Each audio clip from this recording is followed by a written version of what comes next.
Magandang araw mga kaisla. Tara, samahan niyo akong mamalingke.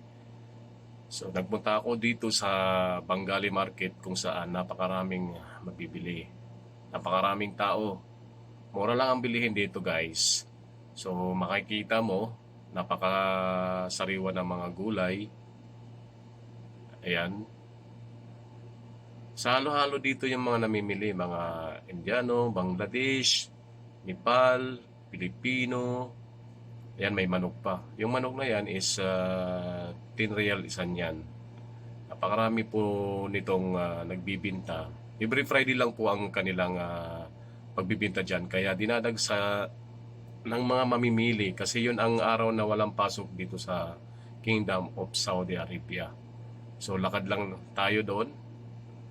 Pupunta tayo sa mga isdaan. Titingnan natin kung okay ba yung mga isda, kung presko o kung medyo bilasan na. Siyempre mamimili tayo at may kipagtawaran tayo. Alam mo naman, Pilipino tayo kaya kailangan tumawad para magkasya ang budget. So makikita nyo, ayan guys, yung mga isda, nakahilira yan dyan. Mamimili ka lang ng medyo okay pa, medyo presko. So may hasa-hasa, may tambakol, may hipon.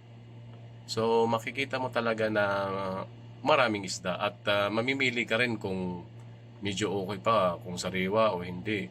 Siyempre kailangan pumili tayo ng sariwa para mas masarap kumain pag sariwa ang ating mabibiling isda.